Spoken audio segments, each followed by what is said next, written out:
Olá, seja bem-vindo! Há 40 anos nascia o primeiro bebê de proveta do mundo, Louise Brown, em Bristol, Inglaterra.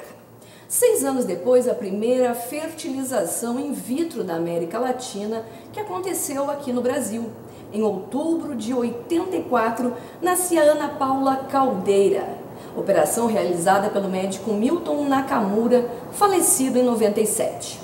Com o passar do tempo, a evolução nos tratamentos vem acontecendo, seja em resultados mais eficazes na fertilização ou métodos não tão incômodos para as mulheres.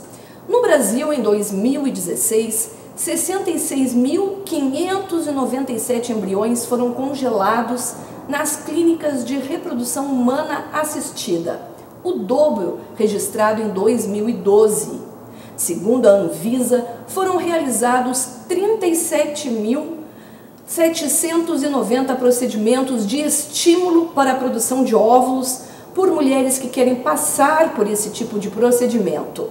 No mesmo período, 67.292 embriões foram transferidos para dar início à gravidez.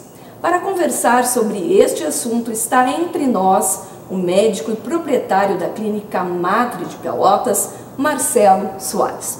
Marcelo, eu queria te agradecer muito por a tua estada aqui, que és uma pessoa muito ocupada. A gente já tentou várias vezes, mas hoje estás entre nós. Hoje estás entre nós, realmente. Queria te agradecer muito e dizer, né, que tu tens também um currículo bem interessante, né? Tu és formado aqui em Pelotas, em ginecologia e obstetrícia, especialista em ginecologia e obstetrícia pelo Grupo Hospitalar Conceição, né, o Hospital Fêmea em Porto Alegre, especializado em reprodução humana também no mesmo hospital. Da onde que vem o gosto pela medicina? Para a gente já começar a saber um pouquinho de ti. Isso é uma coisa de criança, assim. Eu acho que a gente nasce com essas coisas, assim. Eu fiz outras graduações, análise de sistemas, e trabalhei na área de administração também, depois de me formar, mas não me encontrava, assim, era difícil. Eu acho que a vida acaba levando a gente. Eu sou uma pessoa realizada com o que faço e não me vejo, assim, de forma alguma fazendo outra coisa. A medicina já faz parte do DNA, acho que já vem do berço. E na tua família tem alguém médico? Não tem ninguém. Não? Não fui influenciado por ninguém. Pois é, porque muitas vezes a gente tem um pai, um avô, alguma coisa assim. Eu me lembro, assim, de muito primórdio, assim, lá da infância, assim, bem tenra, assim, já de ter, assim, de idolatrar os médicos quando apareciam na TV, assim, e todo mundo para falar, o doutor, não sei o que, aí que eu vou. Tu és nascido em Santa Vitória do Palmar? Como tu disseste, eu sou mergulhão. Mergulhão. Saí de lá muito cedo, já para estudar, já fiz o segundo grau em Porto Alegre, a família da minha mãe era de lá, e me desliguei um pouco de Santa Vitória, assim, também, com a perda dos meus familiares, mas eu sou natural de Santa Vitória. Tá. Com muito orgulho. Com muito orgulho, claro. E aí, no caso, tu ficasses em Porto Alegre, aí viestes estudar, acabei passando no vestibular aqui na Universidade Católica, né? Era mais fácil para os meus pais, como moravam em Santa Vitória, para que eu ficasse mais próximo. Era melhor, né? Ficar mais perto. Eu acho que a universidade, assim, claro, tem uma parte que ela te proporciona, mas acho que tem muita parte do aluno também, de fazer o curso, né? Então, assim, não vi diferença nenhuma, assim, comparado a alunos de outras universidades. Eu tive as mesmas oportunidades. Então, assim, é também um orgulho ter me formado na Católica de Pelotas, uma faculdade antiga aqui. Nossa, né? Conhecida. E por muito tempo renomada, na verdade, né? Sim. Não sei como é que anda atualmente a classificação do MEC, mas antigamente era bem falada, vamos dizer assim. Sim. E sou graduado aqui. Depois eu voltei de Porto Alegre para fazer a graduação e depois voltei para Porto Alegre para fazer a especialidade, né? Fui para fazer ginecologia e obstetrícia no fêmea e acabei ficando para fazer reprodução. E daí da onde a escolha por essa especialização? Por que ginecologia e obstetrícia? Eu conto uma historinha triste, assim, ó. Eu escolhi trabalhar com a vida, na verdade, né? Tive uma experiência uma vez dentro da Santa Casa de Porto Alegre, no Hospital Santo Antônio, de me deparar com uma ala de crianças com câncer. Aquilo mudou minha vida. Aquilo me fez definitivamente ter certeza do que eu queria. E eu sabia que eu não queria trabalhar com a morte. Eu sabia que eu não queria trabalhar com aquele tipo de doença. Então, assim, foi uma opção. Aquele dia que eu me vi naquela situação dentro da Santa Casa, eu tive a certeza que eu trabalharia com a vida. Não vou dizer que a vida não me levou um pouco para esse lado. Me levou. Eu acho que surgiram oportunidades para que eu acabasse fazendo esse tipo de especialidade. Mas eu vou te dizer, assim, acho que me conduziu por um caminho já trilhado e eu sou realizado no que faço. Que é o principal, né? A gente trabalhar, ainda mais medicina, que exige da pessoa 24 horas. Ela acaba se tornando a tua vida, Sim. na verdade, né? Então tu acaba introjetando aquilo no teu dia a dia, no teu cotidiano, e aquilo tu é absorvido por aquilo, né? É diferente das outras. Eu entendo que também outras áreas de atuação sejam tão desgastantes quanto a medicina, mas a medicina, o limite entre a tua vida privada e a vida do médico é muito tênue, e isso acaba se confundindo. Eu, sinceramente, eu não deixo, como alguns colegas falam, de ser médico quando eu vou para casa, tu entende? Claro. Então, assim, tu acaba ficando médico 24 horas. Sim. Eu estava até falando contigo antes de começar o programa, que é meio parecido com um jornalista. Porque se acontecer alguma coisa de madrugada, né? Não tem dia, não tem hora, é o que eu digo para as minhas pacientes. Tem que chamar, não tem dia, não tem hora. Né? Tem que chamar e tá pronto. A qualquer momento tá pronto. Tá pronto, né? Exato. E ainda mais que tu lida também com obstetrícia, né? Então, o parto ali, né? Aquela coisa toda. Também nessa parte, né? Porque acaba complementando essa questão da reprodução. O trabalho, eu me envolvo muito com os meus pacientes, assim. Tu acaba participando de um projeto onde é uma realização de vida, as pessoas querem aquele objetivo de, sei lá, se casam, tem aqueles primeiros objetivos, quero construir uma casa, quero estar estável na minha vida profissional. E logo em seguida bate a vontade de ser mãe, ser pai e ter filhos, né?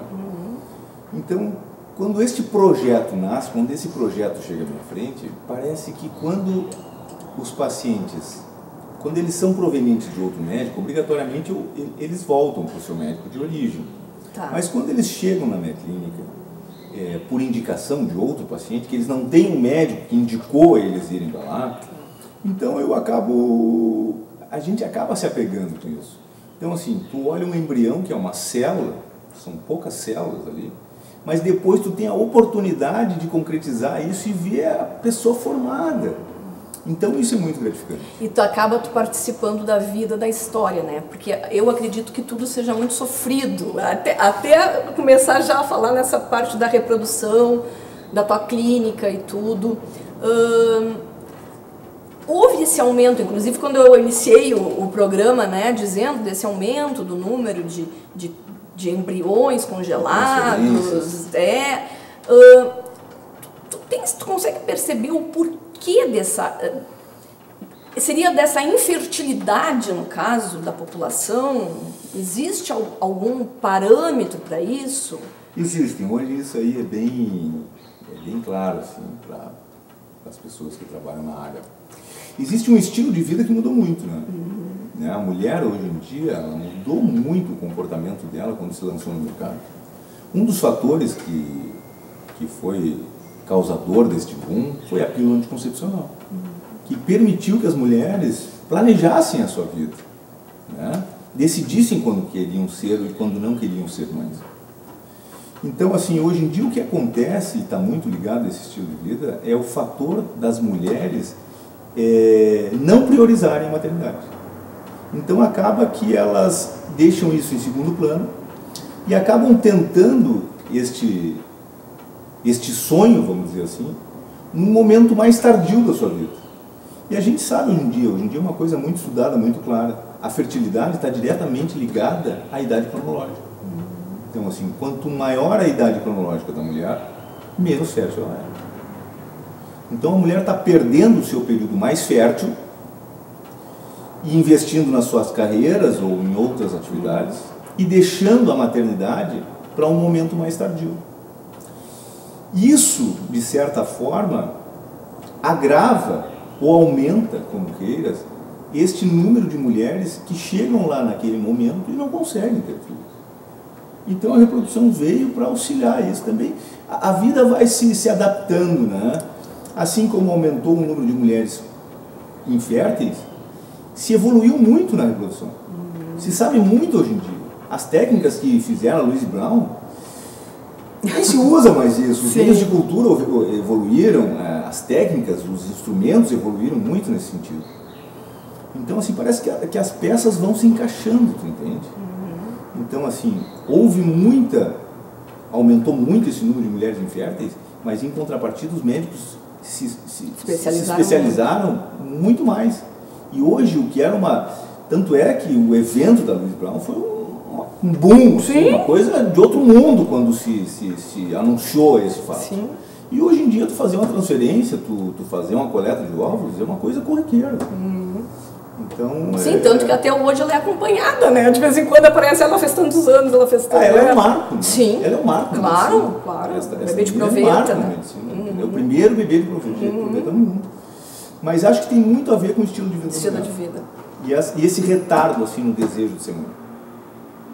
E quem te procura são mulheres mais velhas? Geralmente sim. Geralmente sim. Embora ainda haja, aí sim, com problemas realmente, geralmente hormonais, pacientes jovens, geralmente é a mulher com 39, 38, 40 anos que está procurando as clínicas já no intuito de gestar, mas já no momento mais no declínio da fertilidade. Porque uma coisa que até que a gente tem que explicar é que o homem ele permanece com o esperma, não sei se vou dizer uma besteira, mas normal até o fim da vida. Não, na verdade também há um declínio, mas o homem tem uma vida sexual, o homem tem uma atividade paternal, vamos dizer assim, mais longeva, né? Ele permite ao homem ter filhos com mais idade. Isso não quer dizer que aquela célula, o espermatozoide, ele também não aumente o número de danos que é carregado junto com ele com o evoluir da idade paterna.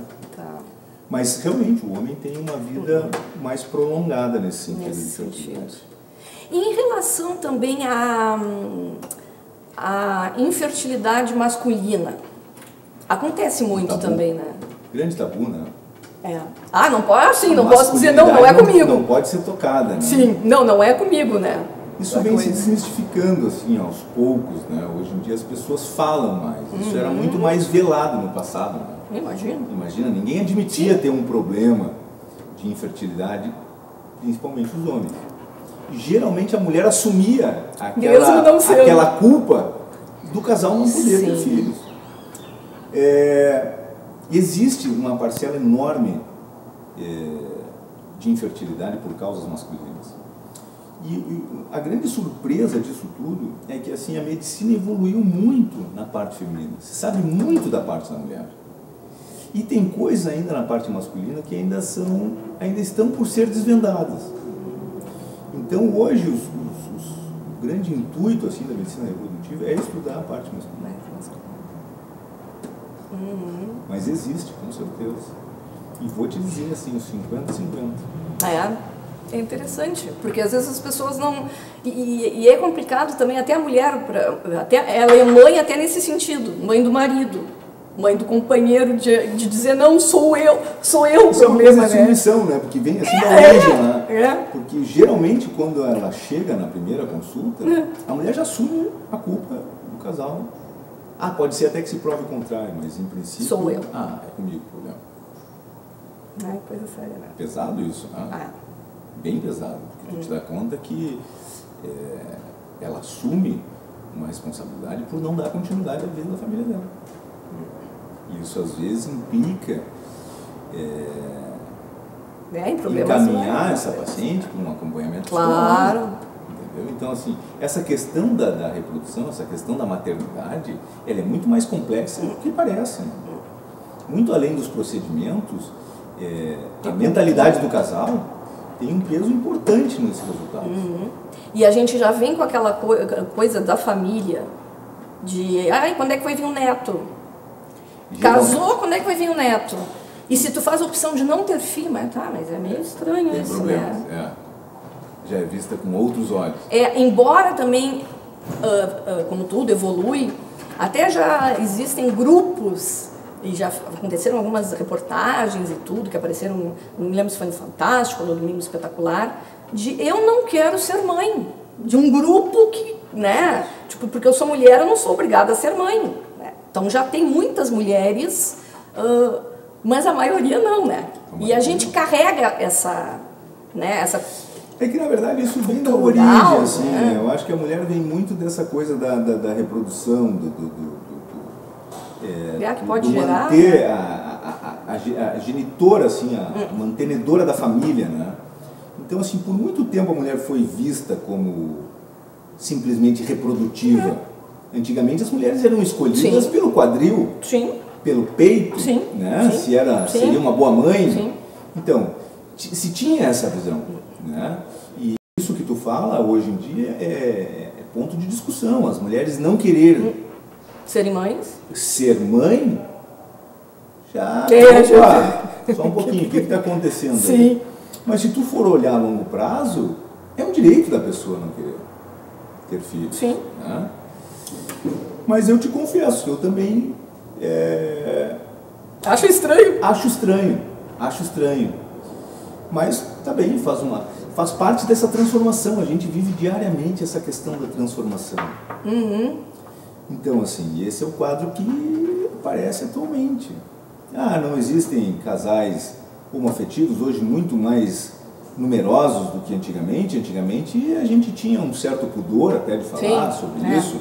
Hoje em dia é uma coisa comum. Tu vai no shopping, tu encontra. Eles adotam também, né? Isso faz parte dessa transformação da humanidade, né? Então eu acho que também isso também faz parte dessa... Vamos chamar um videozinho, não sei se já dá, para chamar o vídeo para a gente conhecer um pouquinho da Clínica Matri. Clínica Matri. Como nascer uma ideia?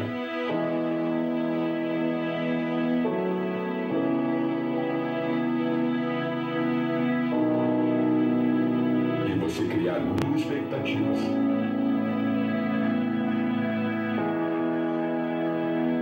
Quando essa ideia estiver madura,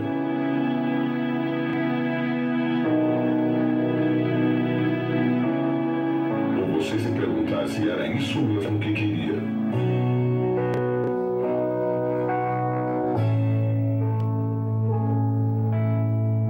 Quando o amor falar mais alto,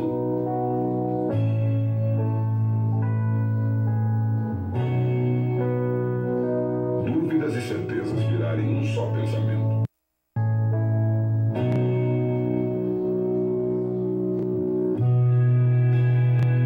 Quando estiver tudo pronto por fora,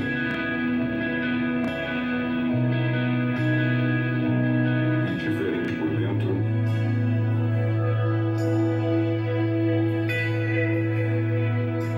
a Clínica Matri vai estar do seu lado em todos os momentos.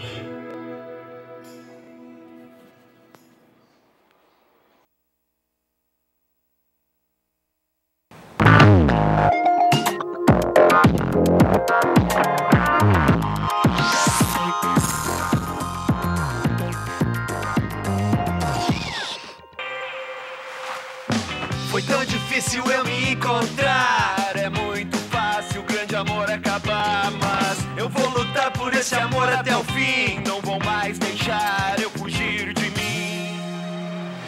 Eu me amo. Quem se ama, escolhe viver. Se escolher beber, escolha não dirigir. Balada segura. Detran RS. Governo do Estado. Todos pelo Rio Grande. Calor é sinônimo de colorido, e assim a coleção Verão 2018. E a Casa Blumenau saiu na frente e já tem todas as novidades em cama, mesa, banho, tapetes e tecidos, que podem mudar o visual de sua casa e até mesmo do local de trabalho. O que você pensar encontra aqui, nos mais diferentes tamanhos, estampas, cores e preços. Pensando em curtir as férias em uma praia ou piscina, venha escolher os trajes de banho para adultos. e garanta já a coleção para as crianças, que podem se divertir com as estampas das personagens preferidas. Para relaxar depois de um ano de trabalho, temos o travesseiro anti-estresse. E se você quer trocar de sofá, poltronas, cadeiras ou quer deixá-los mais bonitos, confere essa coleção de mantas em tricô ou mude o tecido dos móveis. No térreo da loja tem ainda a confecção masculina e feminina, da mais esportiva à social. A Casa Blumenau, a loja da Boa Compra, fica na Rua General Osório 701, esquina 7 de setembro. E em São Lourenço do Sul, na Coronel Alfredo Born, 539.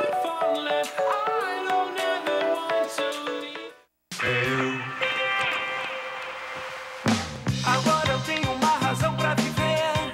Agora eu posso até gostar de você. Completamente eu vou poder me entregar. É bem melhor você sabendo se amar. Eu me amo. Quem se ama, escolhe viver. Se escolher beber, escolha não dirigir. Balada segura. Tetran RS. Governo do Estado. Todos pelo Rio Grande.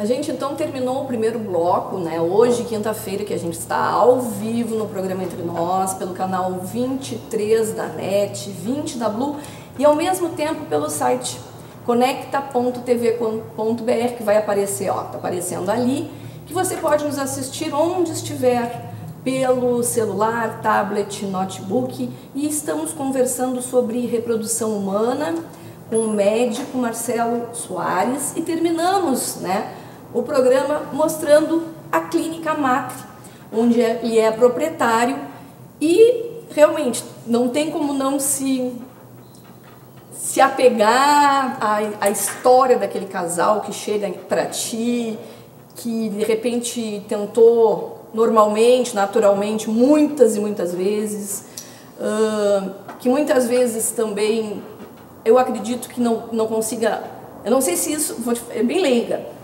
que não consegue segurar o nenê também, eu não sei se tem a ver. Isso é uma patologia, na verdade, né? Pós-gestacional. A reprodução humana ela vai até o momento do diagnóstico de gestação. A partir dali o obstetra assume a paciente. Né? Tá. Então isso é um problema, não? Realmente isso é um problema que acaba com esse desfecho a paciente acaba não podendo ter filhos, ou há uma intervenção do médico para que isso aconteça. Mas a reprodução humana se limita até o momento do beta-HCG positivo.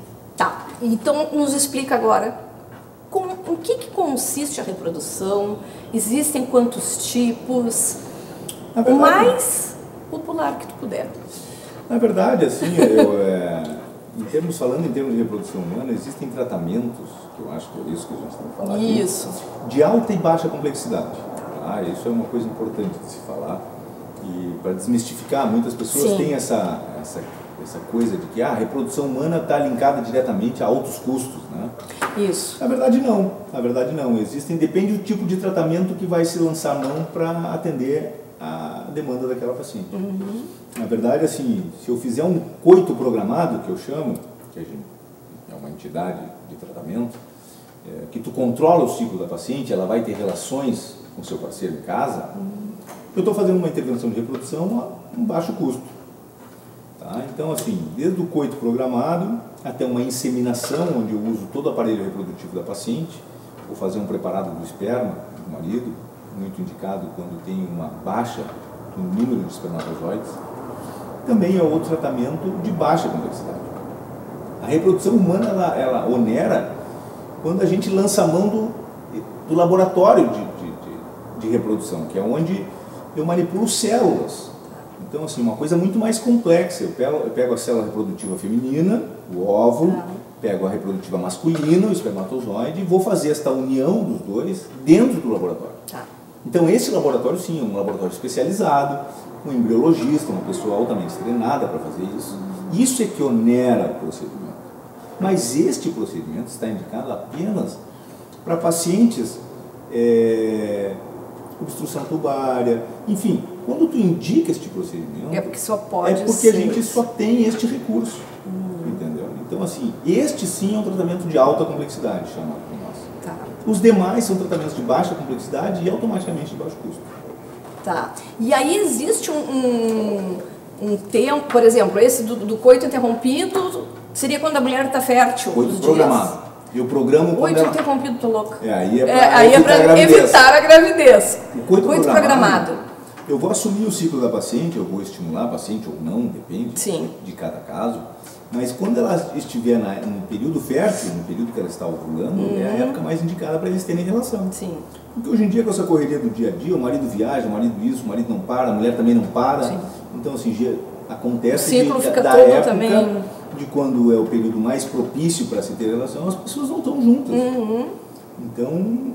Não tem como ter um filho. Né? Se não tiver relação, não tem como ter um filho. Gestação. Sim. E aí, eu estava lendo que tem também tem um método clássico, né, que é a estimulação ovariana por meio de medicamentos, e tem uma injeção intracitoplasmática de espermatozoide.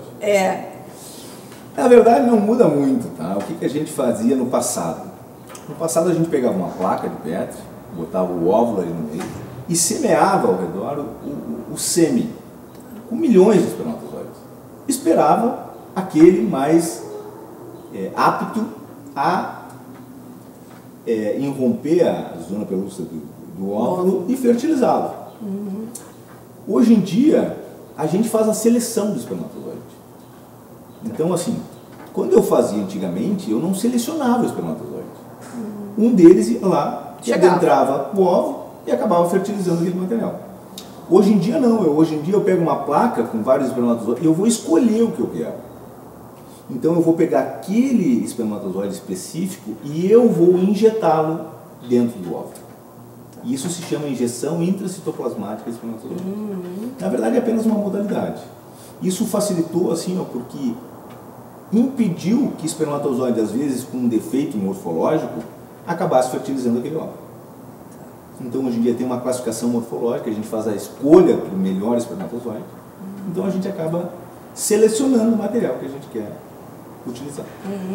E aí vem aquelas perguntas, né, tipo, que muitos cientistas, em outros países inclusive, as mulheres escolhendo, né, que tipo de bebê quer.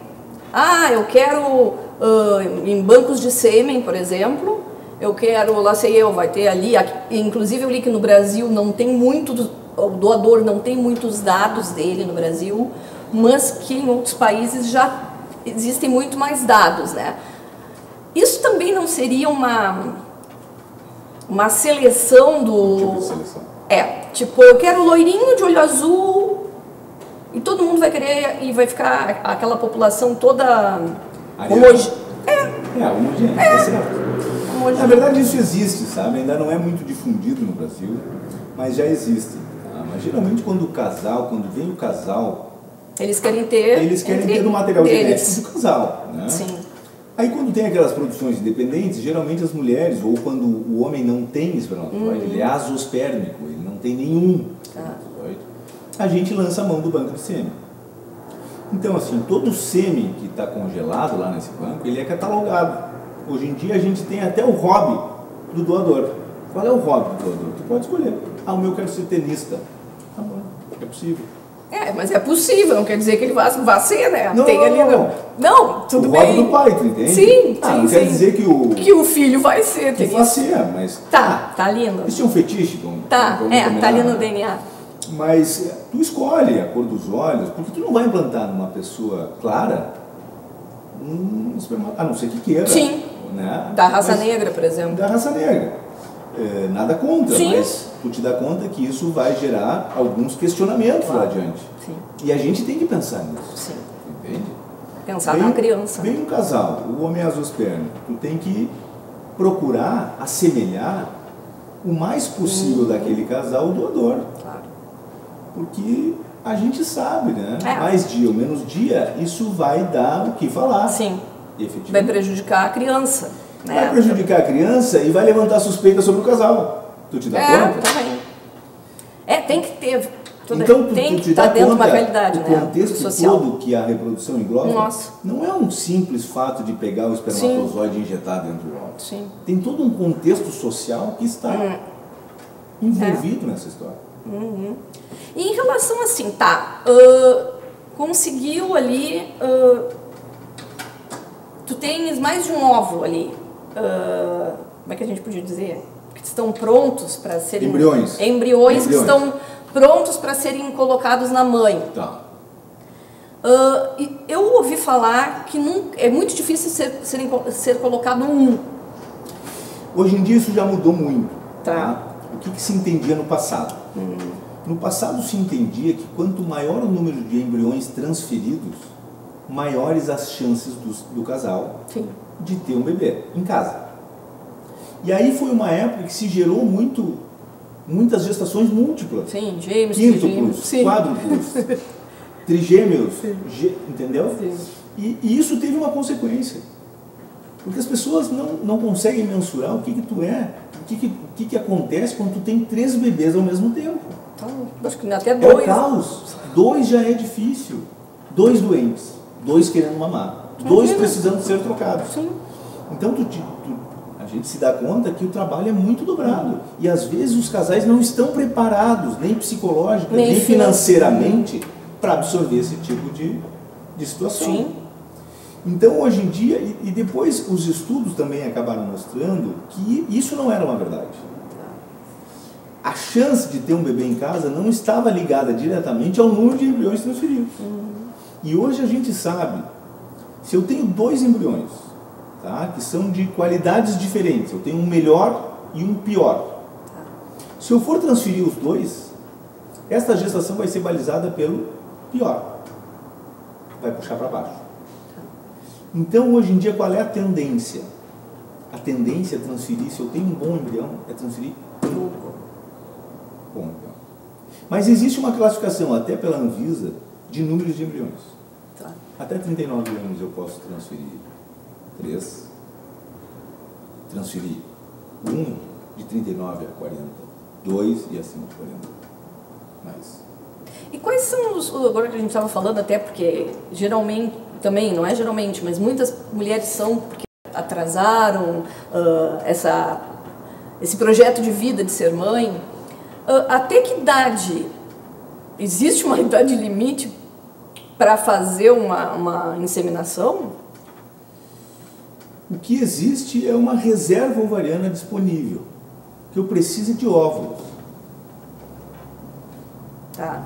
Para fazer um embrião com o material genético daquela mulher. Tá.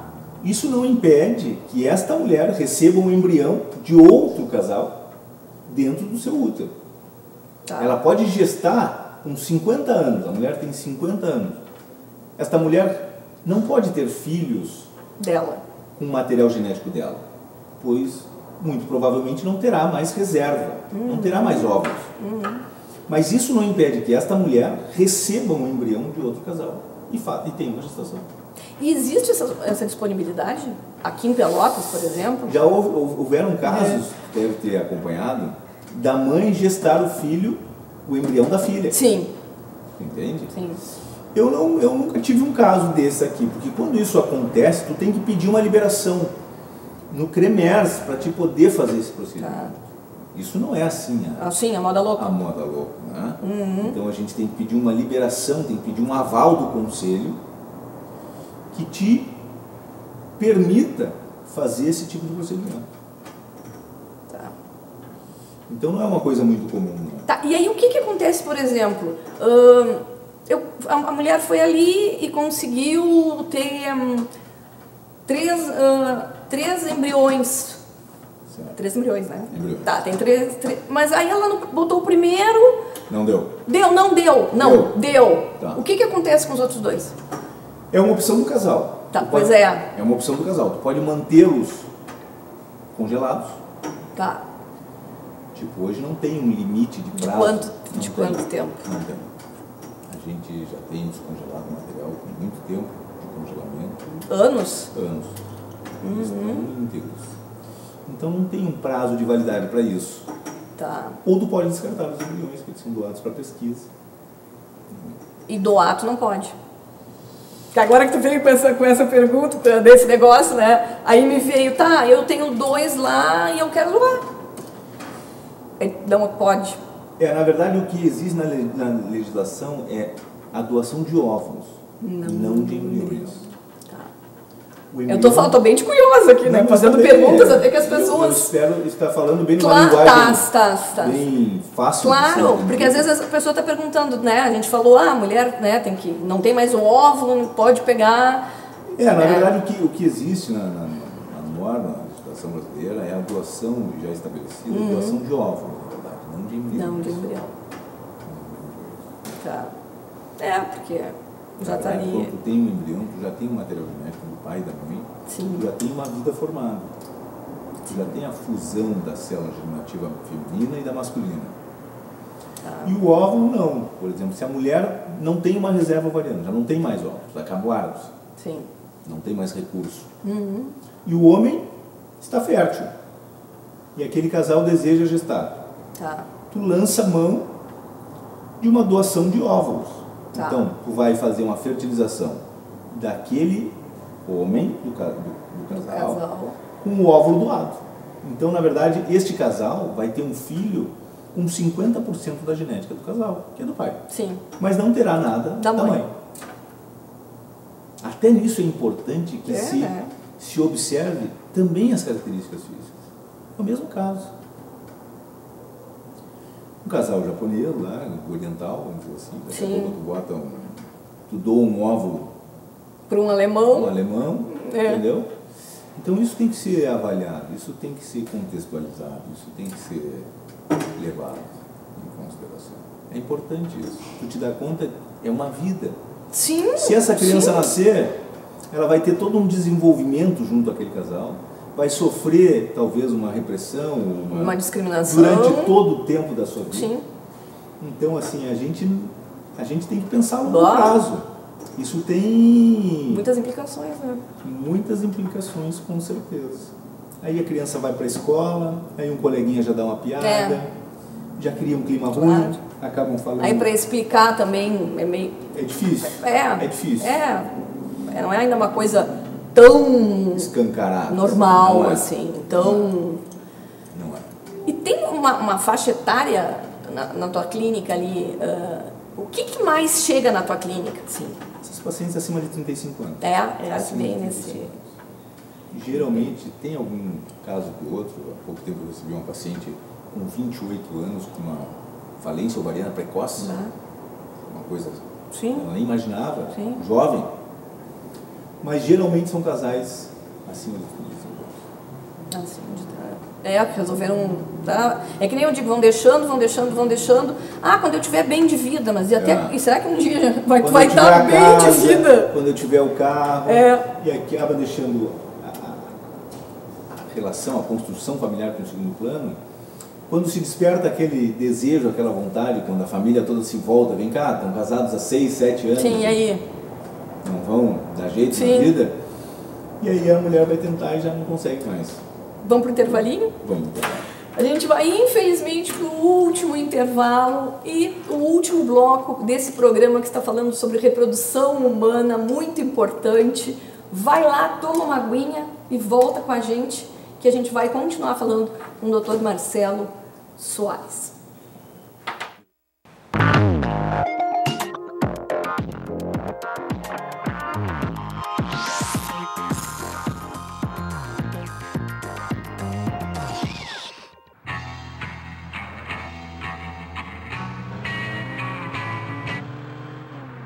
Eu sou você do futuro e vim aqui te dizer para aliviar o pé desse acelerador aí, cara. A família toda tá esperando a gente e eu quero chegar lá inteiro. Agora sim.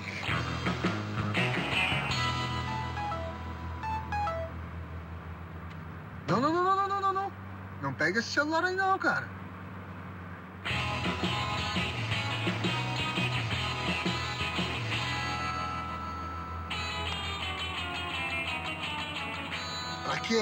Pra quê?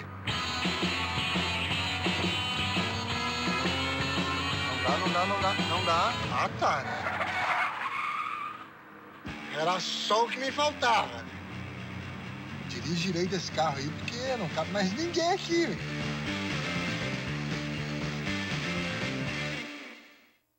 Quase toda a parte do nosso corpo é feita de água. E a terra só tem um pouquinho de água. A gente deixa a torneira todo dia ligado. Fecha. Se pegar um balde, pegar a água onde lava as roupas, aí lava o carro. Eu cuido com muito carinho a água. O planeta é lindo demais, a gente não pode deixar ele morrer. O seu jornal precisa estar onde você quiser. E com informação para toda a família. O Diário Popular é assim.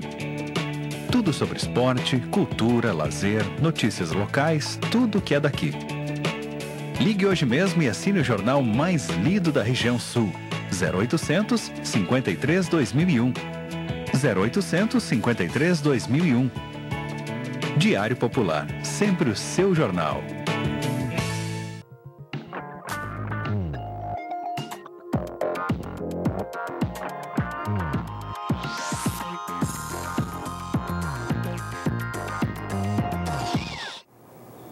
Voltamos ao vivo com o programa Entre Nós, que está falando hoje sobre inseminação artificial, reprodução humana, e estamos tirando dúvidas. Eu estou aqui meio num interrogatório, né, em vez de uma entrevista, perguntando todas as possibilidades para a gente saber, né, com o doutor, o que a gente pode fazer, o que você pode fazer, que está querendo ter um filho, está pensando, né? E no intervalo a gente conversava. Na clínica, vocês têm uma equipe multidisciplinar. Na verdade, quando tu aborda esses casais, geralmente não é um fator. Às vezes tu identifica assim, um fator isolado que esteja provocando aquele comprometimento na fertilização. Mas muitas vezes tu precisa de outros profissionais envolvidos nisso. Psicóloga, nutricionista, toda a parte da enfermagem também é importante para orientar a aplicação das medicações, como é que faz. Às vezes a paciente é um pouco insegura em relação a se automedicar, então a gente disponibiliza isso também. Então toda a parte de acompanhamento ultrassonográfico que é feito. Então assim, é uma série de profissionais envolvidos naquele objetivo que é o beta-HCG positivo.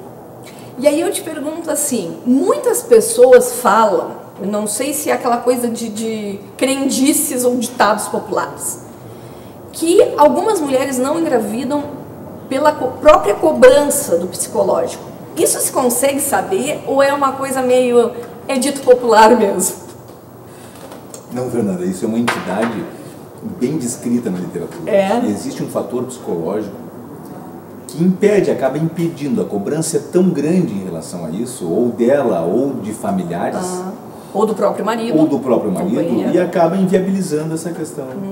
Tanto é que existem vários casos na clínica de casais que estavam lá tentando há 5, 6 anos engravidar. Após orientação e encaminhamento ao psicólogo, a 3ª, 4ª consulta com o psicólogo conseguiram relaxar e aí engravidavam naturalmente. Então esse fator não é um dito popular. A gente pensa, né, que fica a cobrança, né? E existe também, deve existir muito desgaste, inclusive no casamento, por causa disso. Muitos já se separaram por causa disso. Exatamente. Muitos casais já ou porque a mulher não quer, ou porque ele não quer, ou porque não consegue. Não podem, exato. E é um plano de vida, de repente. Não tenho uma estatística, mas poderia te chutar assim pela experiência, que acho que o que mais motiva é a incapacidade de gerar um filho. As separações. E aí, claro, um pouco de maturidade de um ou de outro, acaba não conseguindo suportar aquela situação e acaba acontecendo, às vezes, a separação do casal por este motivo da E às vezes também eles nem chegam a tentar ir numa clínica, muitas vezes. Eu vou te dizer que na região aqui, o pessoal de Pelotas estava muito acostumado a ir para Porto Alegre, né? Sim, então, uma assim, referência, mas então, tem que se saber que aqui existe, né? Agora a gente está absorvendo bastante dessas pacientes na clínica de Porto Alegre. A gente tem uma parceria com a clínica ProSer em Porto Alegre. Então, lá o titular, o Dr. Luiz Carlos Link. Então isso é uma coisa interessante. É a parte da rede gestar de medicina fetal também? Esta é a parte que acompanha depois da mulher grávida. Tá. Né? Então também existe essa parceria lá. Sim. Mas a clínica ProSer é especialista na parte de reprodução, como a gente atua. Sim, como aqui. Matri. Então a gente tem essa parceria com eles. Que muitas vezes pode ir daqui para lá. Na verdade, o que a gente começou a ver na clínica é que havia muita demanda da região sul e não havia uma clínica ou alguém que absorvesse essa demanda toda. Então, assim, só esse fato de falar que tem que ir a Porto Alegre, às vezes inibe o casal de procurar um auxílio. Sim. Né? Mas às vezes é uma questão de desinformação, porque agora existe em Pelotas esse auxílio, existem outros profissionais trabalhando também. Então, assim, não precisa hoje em dia se mexer muito na região de Pelotas para que se tenha essa orientação mais especializada na parte de reprodução. E tem muita gente, eu não sei se que passou por muita gente, alguns casos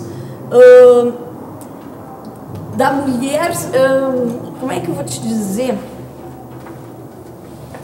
Eu não sei se é um sofrimento psicológico ou também algum tipo de tratamento é mais evasivo também, não sei se existe isso. Não sei se dolorido, alguma coisa assim. Na verdade não, eu acho que o desgastante desta parte a parte psicológica. É a parte do diagnóstico. Quando fez o tratamento... Primeiro para saber o que nós vamos tratar. E o que é. O que está acontecendo? É o psicológico? Não, realmente existe um problema. Este problema é mecânico? Sim. Este problema é do marido? Ou este problema é hormonal? Ou é dos dois? Ou pode ser até dos dois.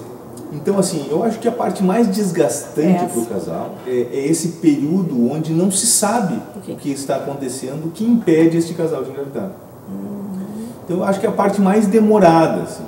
E geralmente a gente tem que avaliar esses setores. O fator masculino, um fator importante, o fator hormonal da mulher e todo um fator mecânico, né?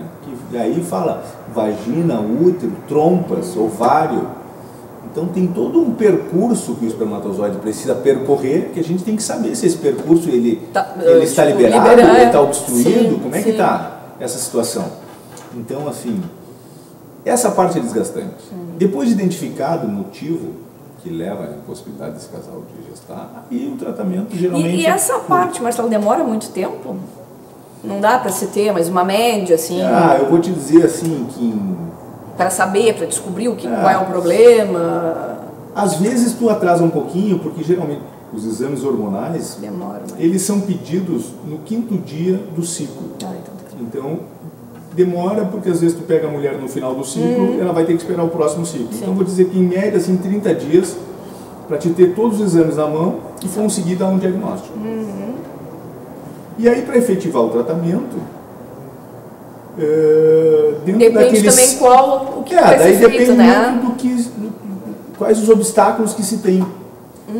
Mas geralmente, assim, tu vai fazer uma fertilização in vitro, da estimulação até a transferência, tem 28, 30 dias.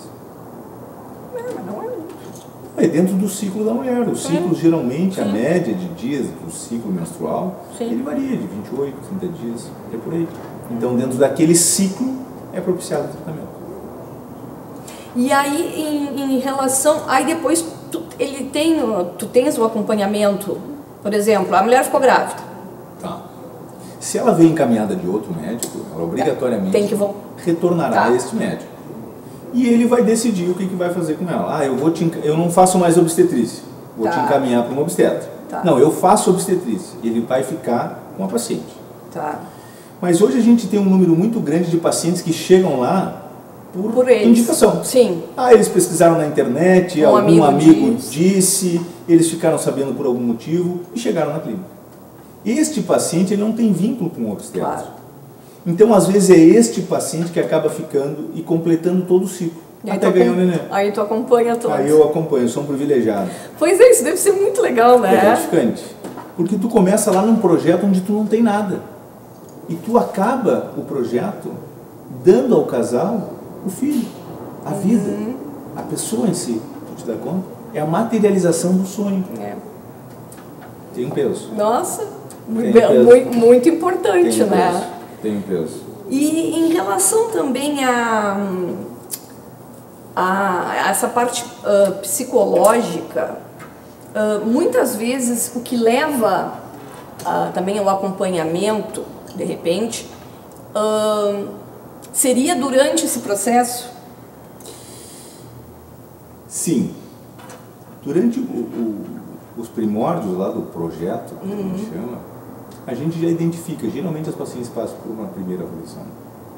Tá. Geralmente todas as pacientes que passam na clínica, que vão submeter algum tipo de tratamento, elas passam por uma avaliação. Tá. Então o psicólogo é que vai me dizer, esta paciente é uma candidata a fazer um acompanhamento, ela é candidata a fazer uma psicoterapia, essa paciente tem que ser acompanhada também durante a gestação. Então aí depende muito da avaliação do profissional. Mas existem sim várias pacientes, porque a gente há de se saber que o período gestacional é um período muito lábil, né? Onde os hormônios oscilam muito. Então é um período muito sensível da mulher. Então às vezes tem alguns traços de algumas alterações do humor que acabam se manifestando durante a gestação. Então, mas é o profissional da área que vai identificar. Tá, e o marido nunca vai para o psicólogo. Às vezes vai o casal. Às vezes precisa ir o casal. Porque tu te dá conta que às vezes os casais estão lá em busca de um filho, mas eles não querem um filho.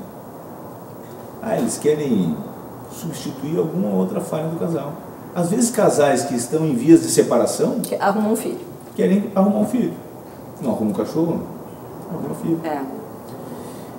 Porque tem gente que acha que o filho vai prender o casal. Na ilusão de que isso vai melhorar vai prender alguma coisa. E na verdade não. Então esse tipo de casal está Vocês identificam contraindicado o tratamento. Tá. Entende? Então tem que ter esse cuidado, né? Não, eles não estão querendo um filho. Sabe lá se vão cuidar dessa criança. Sim. Então assim, tu não pode ser a pessoa que vai desencadear uma aberração dessa. Claro. Né? Então não, vai tratar a cabeça, vai resolver o problema com a tua mulher, e aí se for o caso... Então... até porque tem muitas, de repente, mulheres que não têm condições de ser mãe. Com certeza. Com certeza. E isso é bem complicado, né? De chegar ali e, agora eu quero fazer, e aí? Porque às vezes as pessoas não têm a noção do que é ser pai e mãe, né? Não é um brinquedinho que tu desliga de noite e bota dentro do armário, e no outro dia de manhã tu abre o armário e assim, oi, agora vamos ligar. Ou senão deixa um tempo sem ligar. Entende? É uma coisa para toda a vida. E as pessoas às vezes chegam lá despreparadas para esse momento. Não tem nem sequer a noção. E o estado psicológico em dia para suportar essa situação. Porque é uma outra pessoa dentro da tua residência. Daqui a pouco tu já está em guerra com o teu marido, e aí tu vai botar um ser que não tem nada a ver com essa conversa no meio dessa guerra. E essas pessoas, assim, geralmente, elas fizeram a inseminação, deu certo, elas voltam? Ou elas geralmente ficam num fio? Tem algum caso de alguém que tenha voltado? Embora hoje em dia o objetivo diminuiu muito, né? Antigamente tu não vê mais as famílias hoje com 5, 6 filhos. Não tem mais. Não, até porque mesmo as mulheres trabalham, os homens também, tanto por também necessidade, e não vão ter tempo. Eu acho que muito disso é a questão financeira. Claro. Antigamente era fácil. Criava um, criava dois, criava 5, 6. Exatamente. Entendeu? Mas hoje essa questão preocupa muito. Tu quer dar uma boa educação para o teu filho, tu quer dar uma boa roupa. Sim. Então, assim, mas isso, infelizmente, ainda está na classe média para cima, né? Que tem uma educação, que recebe uma educação, que nem eu digo, os pobres, por não serem instruídos, não serem informados, geralmente... Falha do governo, às vezes. É falha do governo, né? Só não quiser. Por falha do governo, falha que muitas vezes por motivos mesmo de é melhor a gente deixar essas pessoas sem conhecimento, porque é mais fácil de manipular, né? Então, não chegam a ter esse... Inclusive, muitas vezes eu trago pessoas da saúde, inclusive já fiz reportagens fiz um programa na época na TVE, Mães Meninas, em Porto Alegre. Meninas de 10, 12, 15 anos, 17, com 3 filhos. E eu, mas vocês não se cuidaram? Nos cuidamos. Mas como? Antes de transar, eu dava a pílula pro meu marido e para mim. Tinha umas que introduziam na vagina, isso eu tenho tudo gravado. É a falta de informação, na verdade. Então, é que nem eu digo, não adianta também chegar lá e distribuir sem explicar. Como é que usa a camisinha, como é que usa, né? E isso não é feito. Não é feito. Estamos muito atrasados. Um contrassenso, né? A medicina evoluiu muito. Num lado... E olha a tecnologia que é empregada hoje para a gente gerar uma criança, e a gente não faz o básico, né? A gente não consegue explicar como é que usa a pílula anticoncepção. Não. Então, realmente um contrassenso isso, mas isso fica para um outro momento. Mas aí é que eu falo também do desnivelamento da informação, né? Com certeza. E isso, eu não acredito que não seja... Para mim é intencional, entendeu? De não chegar até aquela pessoa, de não... Pelo que eu falei. E no caso, essas pessoas conseguiram ter uma instrução, uma informação, vão ter 1, 2 filhos no máximo, né? E aí vão procurar né, a clínica e conseguir... Mas retornam, retomando a tua pergunta, pois é. Eles retornam, eles geralmente retornam. Geralmente hoje tem uma média de 2 filhos. De 2. Geralmente tem. Então muito legal. Há um número considerável de casais que acabam retornando aqui. E onde é que fica a tua clínica? Qual o endereço? Edifício Moinhos, sala 905. E atende... Horário comercial. Horário comercial. Segunda, sexta, sábado de manhã às vezes estou por lá. Quando tem estímulo a gente vira. Sim. Aí sábado, domingo, feriado, não interessa. Sim. Mas eu... 24 horas. 24 horas.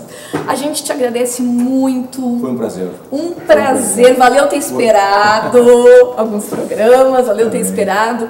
E parabéns por ter escolhido essa missão, por teres esse dom, porque medicina também é um dom, né?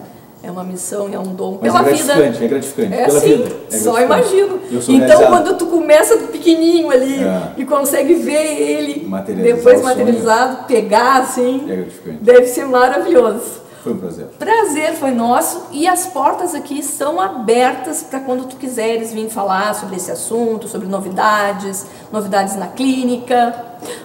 Muito obrigada. Fica todo disposto. Tá certo. E a gente agradece você que ficou aí do outro lado, tanto pela TV quanto pela internet. Esse programa ele é reprisado na nossa grade de programação, ele é postado no canal do YouTube, compartilhado nas redes sociais, então você não tem como não assistir. E o nosso próximo encontro ao vivo é quinta-feira que vem. Até lá!